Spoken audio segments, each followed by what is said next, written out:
Good morning বন্ধুরা, কেমন আছো তোমরা সবাই? আশা করি ভালো আছো, সুস্থ আছো। আমিও ভালো আছি। তো দেখো সকালবেলায় তো ঘুম থেকে উঠে পড়েছি। ঘুম থেকে উঠেই ফার্স্টে আগে জল আনতে যাবো। আজকে জানো তো কোনো বাসনপত্র মাজার নেই। আজকে চলো জলটা আগে ভর্তি করে নিই, তারপরে বাদবাকি কাজকর্মগুলো করে ফেলবো। আর কাল রাতে গিয়েছিলাম একটা বিয়ে বাড়িতে, ঠিক আছে? তো বিয়ে বাড়িতে খেয়ে এসেছি রাত্রেবেলায়। তো দুপুরকার বা আরও যে বাদবাকি বাসন কোসনগুলো ছিল, তো সেইগুলো আমি বিকেলবেলায় মেজে রেখে দিয়েছি। হাঁড়ি টাড়ি সবগুলো মেজে রেখে দিয়েছি। তার জন্য এখন সকালবেলাটায় আর বাসন নেই। প্রতিদিন রাত্রেবেলায় যদি বাসনগুলো মেজে রাখা হয় রাত্রের খাওয়ার, তাহলে কিন্তু বেশ ভালোই হয়। সকালবেলাটা উঠে আর বেশি কিছু করতে হয় না। কিন্তু কি করা যাবে বলো, এই শীত পড়েছে, শীতের মধ্যে তো আর ওঠা যায় না। গরমকাল হলে তবুও চেষ্টা করতাম, গরমকালে তবুও মাঝে মধ্যে মানে থালা বাসনগুলো রাত্রেবেলায় মেজে রাখতাম। তাহলে রাত্রেবেলায় সকালবেলায় উঠে আর বেশি কিছু করতে হতো না।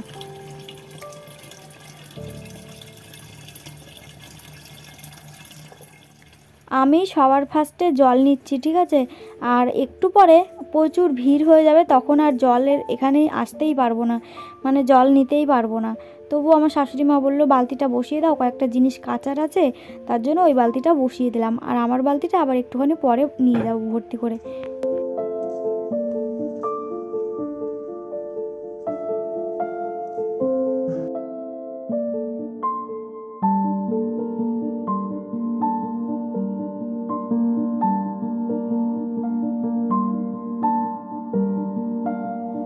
গুড মর্নিং বন্ধুরা, কেমন আছো তোমরা সবাই? আশা করি ভালো আছো, সুস্থ আছো। আমিও ভালো আছি। তো এই দেখো সকাল 7টা বেজে গেছে আজকে ঘুম থেকে উঠতে উঠতে। তো চলো টুকটাক যা কাজকর্ম করব তোমাদের সাথে সব শেয়ার করবো। আজকে না থালা বাসন নেই।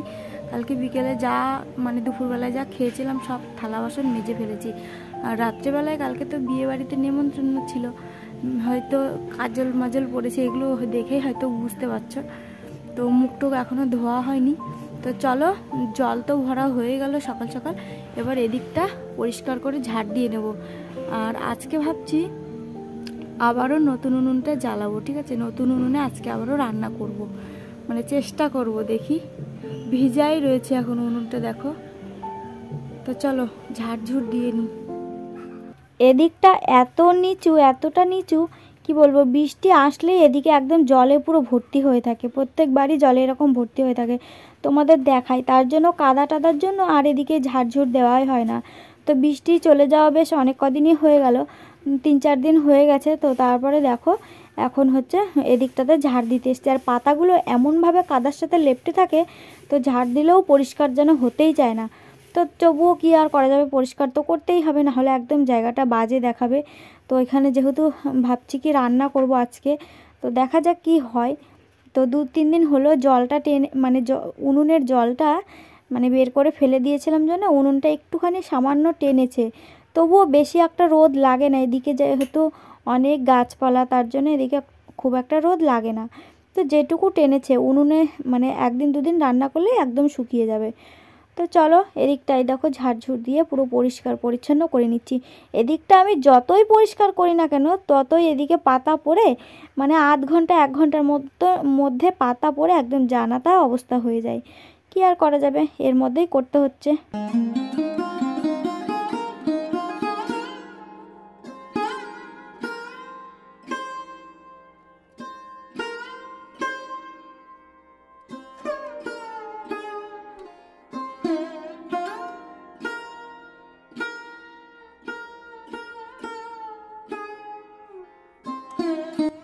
তো এই যে দেখো এদিকটা ঝাড়ঝুড় দিয়ে এরকমভাবে পরিষ্কার পরিচ্ছন্ন করে নিলাম। জানো তো 2-4 দিন পর পর এদিকে ওদিকে যে পাতাগুলো জড়ো হয়, সেই পাতাগুলো পুড়িয়ে ফেললে তাহলে একটু ভালো হয়। না হলে মুরগিতে আবারও টেনে টেনে টেনে টেনে আবারও নোংরা করে ফেলে। তারপরে দেখো চলে এসেছি ঘরে। আজকে যেহেতু সেরকম কোনো কাজকর্ম নেই, তার জন্য ঘরে চলে এসেছি। এক একদিন আমার যখন দেরি হয়, সেদিন কিন্তু অরিত্রীর পাপাও ঘরটা ঝাড় দিয়ে দেয়, যেদিনকে মানে আমি সময় পাই না। আজকে যেহেতু বেশি কাজকর্ম নেই, জলটা ভরলাম, ওদিকটা ঝাড় দিয়ে আগে ঘরে চলে আসলাম, যে ঘরটা আগে ঝাড় দিয়ে ফেলবো। আর এক জায়গায় দেখবা গেলে পারে, মানে বিয়ে বাড়ি হোক বা কোনো জায়গায় বেড়াতে গেলে হোক, দেখবে ঘর বাড়ির কি অবস্থা হয়ে থাকে, এদিকে ছড়ানো ওদিকে ছিটানো, এদিকে এই জামা বের করা থাকে, ওদিকে ওই কাপড় বের করা থাকে, ওদিকে ব্লাউজ বের করা থাকে, ওদিকে তোমার সাজার কোটোটা পড়ে থাকে, মানে এরকম অগোছালো হয়ে থাকে। তোমাদের কার কার হয় জানি না, কিন্তু আমার এই জিনিসটা হয়ে থাকে। তারপরে বিয়েবাড়ি থেকে এসে মনে হয় কি কখন যে এই ঘরটা পরিষ্কার করব, কখন যে গোছাবো, তারপরে একটুখানি মানে মনটা একটু ফ্রেশ লাগবে, মানে একটু ভালো লাগে, তার জন্য ঘরটা ঝাড় দিয়ে নিচ্ছি। আর জলের বোতলের তো কোনো অন্ত নেই, ছোটো ছোটো বোতল, জল ফুরোলেই এখানে একটা পড়ে থাকে, ওখানে একটা পড়ে থাকে। তো তার জন্য আরও খুব রাগ হয়ে যায়। জলের বোতল রাখার জন্য ভাবছি কি একটা কিছু কিনতে হবে, বালতি টালতি কিছু কিনতে হবে, যে জল শেষ হয়ে গেলেই মানে বোতলগুলো এখানে ওখানে না ফেলে রাখলে ওই বালতির মধ্যে যেন ফেলে, মানে তাহলে ভালো হবে, মানে দেখতেও বেশ ভালো লাগবে। তা না তো এখানে একটা পড়ে থাকে, ওখানে একটা পড়ে থাকে, মাথাটা পুরো ওখানে গরম হয়ে যায়।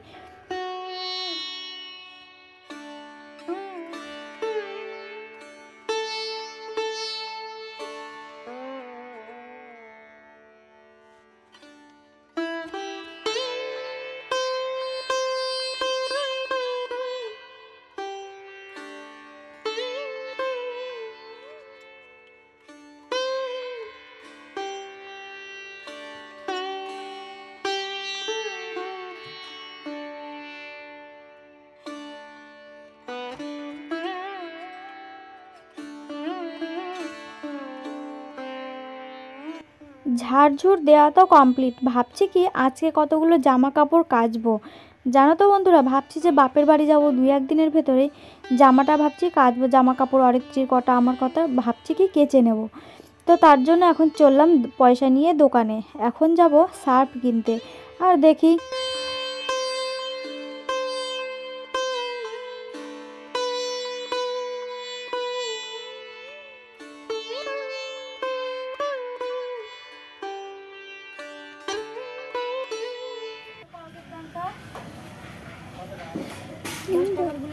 কুড়ি টাকা, 10 টাকা কম। 20 টাকার 20 টাকার গুলো দেন, এখন 5 টাকার গুলো পাওয়া যাবে না ছোটগুলো। আর হচ্ছে 1 টাকার সাপ দেন।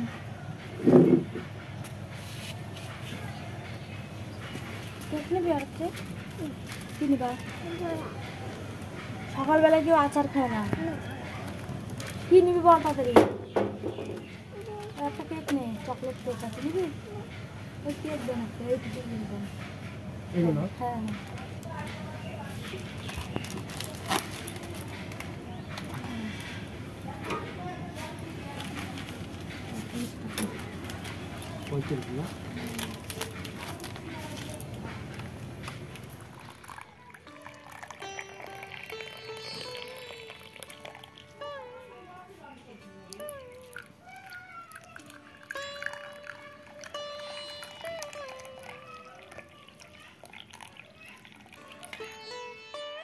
তো ওদিকে দোকানে গিয়ে অরিত্রির পাপা একটা জিনিস আনতে গিয়ে কতগুলো জিনিস নিয়ে চলে আসলাম।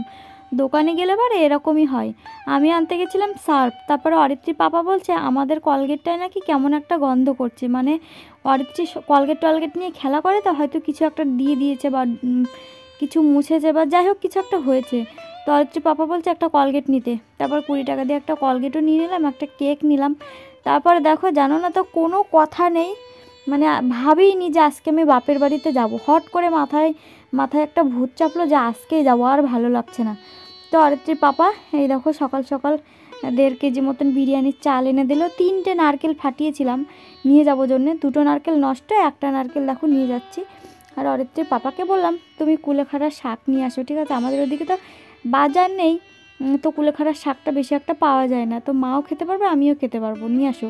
তার জন্য কুলেখাড়ার শাকও অরিত্রির পাপা মানে যাওয়ার কথা ছিল 2-4 দিন পরে, কিন্তু হঠাৎ করে জানো তো কোনো মানে মনটার মানে ঠিক থাকছে না, মনে হচ্ছে কি এখনই চলে যাই। তো তার জন্য দেখো রেডি সেডি হয়ে নিলাম। তোমাদেরকে আগে থাকতে জানাতেও পারলাম না, কারণ আমিই জানি না আমি যাব কি না। দেখো রেডি হয়ে গেছি, এখন সোজা যাব বাপের বাড়ি।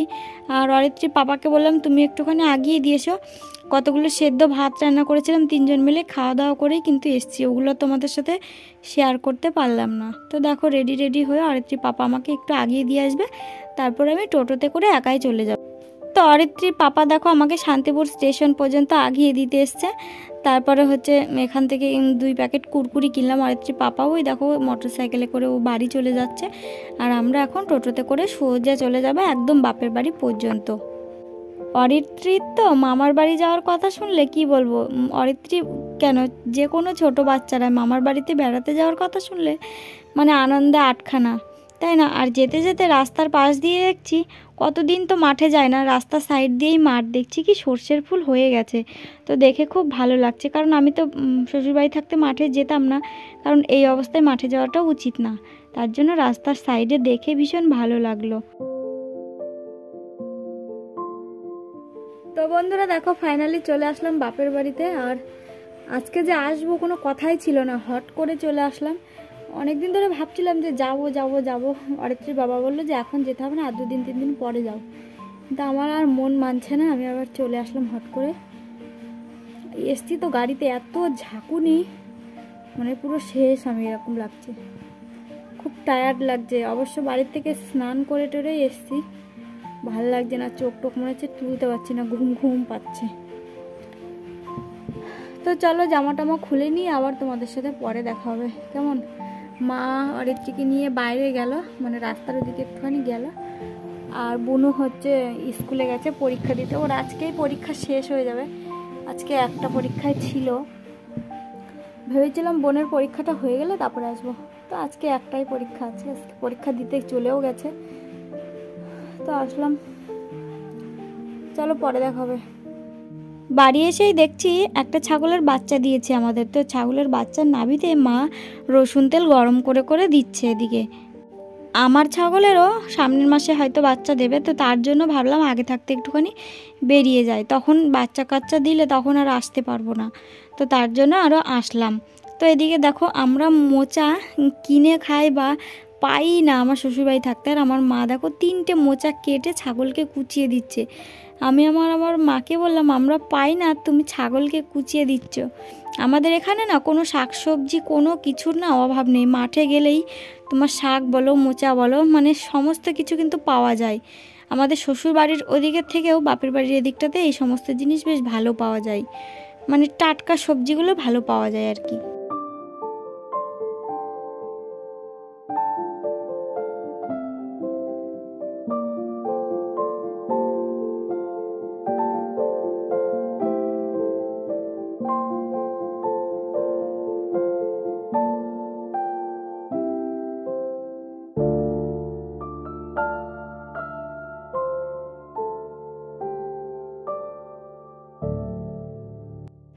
যখন আমি বাড়িতে ঢুকি তখন তোমার 10:30 পৌনে 11টা মতন বাজে।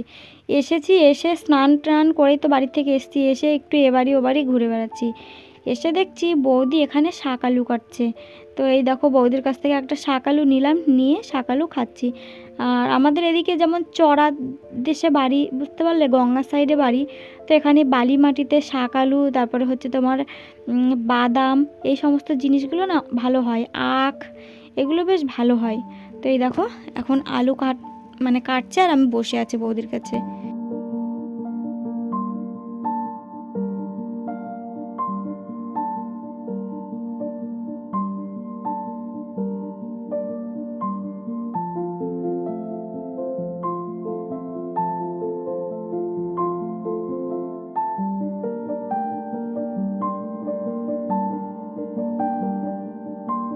আমার শ্বশুরবাড়িতে যেই বেগুনগুলো তোমরা দেখতে পাও, দেখো আমার বাপের বাড়িতেও সেই বেগুনগুলো আছে। তো আর এইদিকে একটা কাটা বেগুন, দেখো কত বড় হয়েছে বেগুনটা। মা এই বেগুনটা না বীজ রেখেছে, তার জন্য ঢেকে রেখেছে, কারণ হনুমান এসে ছিঁড়ে নিয়ে নেই চলে যাবে। আর আমি আমার বাপের বাড়ির থেকেই কিন্তু বেগুন নিয়ে গেছিলাম, বীজ বেগুন নিয়ে গিয়ে লাগিয়েছিলাম। আর এদিকে দেখো গাছে দুটো পাকা পেঁপে পেকে রয়েছে, দেখছো তো? আমার বাপের বাড়ির এদিকে শাকসবজির কোনো অভাব নেই, যেমনি গাছে তোমার পেঁপে ধরেছে তেমনি মাঠে গেলেই একটুখানি শাকসবজি পাওয়া যায়। আর আমার শ্বশুরবাড়িতে সকাল হলেই টাকা নিয়ে আগে বাজারে না গেলে কিচ্ছু পাওয়া যাবে না। তো দেখো, মা সকালবেলায় ডাল আলু সেদ্ধ এগুলো রান্না করে রেখেছিল, তো অরিত্রীকে কটা খাইয়ে দেবো, তারপরে আমি ডাল দিয়ে পরে খাবো। তো চলো খাইয়ে নিই আগে। তো বন্ধুরা দেখো, এখন মা সকালবেলায় রান্না করেছিল আলু সেদ্ধ আর ডাল দিয়ে ভাত রান্না করেছিল। তো এখন 12:30 মতন বাজে, তো এখন কটা ভাত খেয়ে নিলাম। আর বাড়িতে আমি আলু সেদ্ধ ভাত খেয়ে এসেছিলাম বাড়ির থেকে, সকালবেলায় তাড়াতাড়ি করে ভাত বসালাম কটা, মানে ওই বাড়িতে আলু সেদ্ধ ভাত। আর পাপাও খেয়ে কাজে গেছিলো, আমাকে অল্প একটুখানি দিয়ে গেছিলো অবশ্য আগিয়ে। তো অরিত্রীকে খাওয়াতে গিয়ে আমিও কটা খেয়ে নিলাম। আর মা এখন গেছে মাঠে ঠিক আছে, ঘাস আনতে গেল ছাগলের জন্য। তো এখন একটুখানি ঘুমাবো, একটুও ভালো লাগছে না। ঘুম থেকে উঠে তোমাদের সাথে পরে দেখা হবে, ঠিক আছে?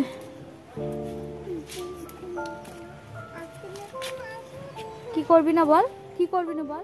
দেখো, বলতে না বলতেই মা একটুখানি মাঠে গেল, ভাত দিতে গেছিলো বাবার। তো ভাত দিতে গিয়ে দেখো কত সুন্দর বেতের শাক তুলে নিয়ে চলে আসলো। আর আমি শ্বশুরবাড়ি থাকতে এখনও পর্যন্ত আমাদের বাজারে বেতের শাকই ওঠেনি। আর পাপাকে আনতে বলে বলে একদিনও আনতে পারলো না। টাটকা মাঠের ধনে পাতা দেখতে পাচ্ছ।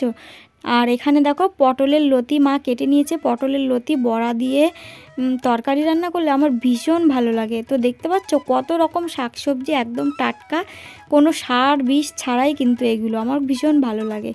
তো চলো, মা বললো শাকগুলো বেছে একটুখানি কেটে দিতে। এখন তোমার দুপুর হয়ে গেছে, মা কিন্তু দুপুরের রান্না বসিয়ে দিয়েছে। আমারও স্নান করে এক ঘুম দেওয়া হয়ে গেছে।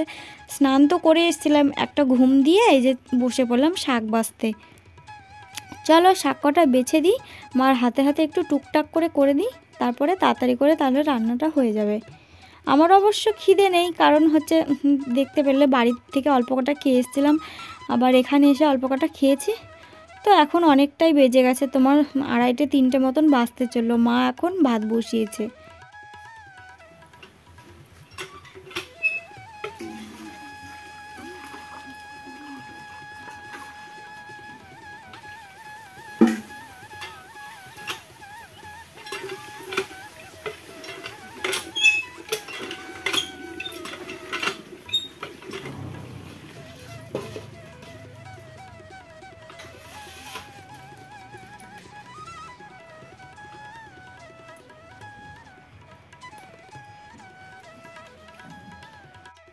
আমাদের কলের এদিকটার অবস্থাটা ভীষণ খারাপ, তোমরা কিছু মনে করো না, কারণ এদিকের বেড়া টেড়াগুলো না সব ভেঙে চুরে এরকমভাবে নষ্ট হয়ে গেছে। তো নতুন করে আবার বেড়া লাগাতে হবে। তো বাবা হয়তো সময় পাচ্ছে না, তার জন্য লাগাচ্ছে না। তো লাগালে তখন আবার ঠিকঠাক হয়ে যাবে।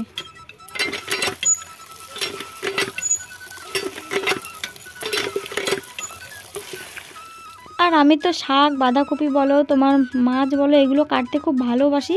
আর সবাই আমাকে বলেও শাক কেটে দেওয়ার কথা। তো মা বললো শাকগুলো কেটে দিতে। ধুলাম, শাক বাছলাম, তারপরে দেখো বসে পড়েছি কাটতে। আর ওদিকে মা হচ্ছে তোমার পটলের লতি দিয়ে আলু, বেগুন, পেঁপে দিয়ে একটা তরকারি করছে, আর শাকটাকে ঘন্ট করবে। আর সকালবেলাকার ডাল রয়েই গেছে। আমি বললাম আর বেশি কিছু করার দরকার নেই, শাক ভাজা দিয়েই তোমার খাওয়া হয়ে যাবে আমার। আর অনেক দিন পর বেতের শাক খাচ্ছি, তো ভীষণ আনন্দ লাগছে দেখে। খাওয়ার থেকে মানে দেখে বেশি আনন্দ লাগে আমার।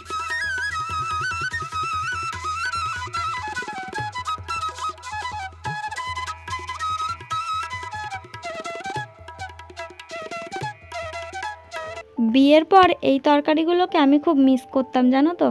মার হাতের এই পটলের লতার চচ্চড়ি আমার ভীষণ ভালো লাগতো। আর এদিকে বোন দেখো ছাগলগুলোকে সব বিকেল হয়ে গেছে, জামা পরিয়ে দিচ্ছে, বুঝলে। এখনও কিন্তু দুপুরের খাওয়া হয়নি, যেহেতু একবার খেয়েছিলাম। তো ছাগলগুলোকে এই দেখো জামা পরিয়ে দিল। আর আমি এই দেখো এই বাচ্চাটা হয়েছে, তো এই বাচ্চাটাকে জামা পরিয়ে দিচ্ছি।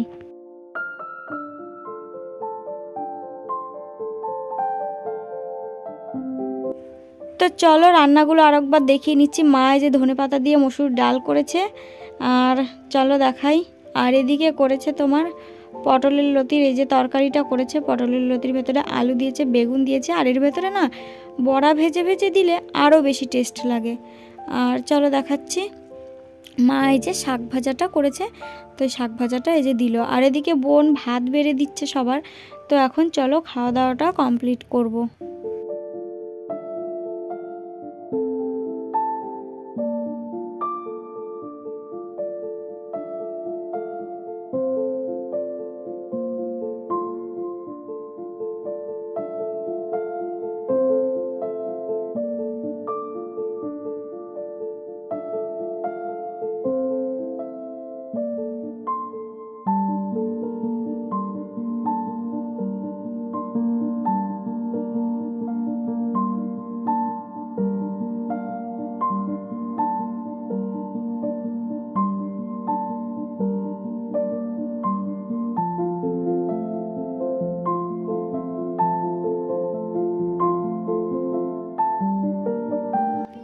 খাওয়া দাওয়া কমপ্লিট করে এখন তোমার সন্ধেবেলা মুড়ি মাখবো, তার জন্য ধনেপাতা, লঙ্কা, আদা, পেঁয়াজ সব কুচি করে কেটে নিয়ে মা আমতেল দিয়ে মুড়ি মাখলো সুন্দর করে। তো চলো মুড়িটা খেতে খেতে আজকের সন্ধ্যায় ভিডিওটা এখানেই শেষ করছি। অরিত্রী দেখো ঘুমিয়েও পড়েছে, ও দুপুরে ঘুমায়নি যেহেতু সন্ধ্যা লাগতে লাগতেই ঘুমিয়ে পড়েছে। তো চলো আজকের ভিডিওটা এই পর্যন্তই। ভালো লাগলে প্লিজ একটা লাইক করে দিও, কমেন্ট করো, আর বেশি বেশি করে শেয়ার করো। বেশি ভালো লাগলে চ্যানেলটা সাবস্ক্রাইব করে আমার পাশে থেকো। Tata, by.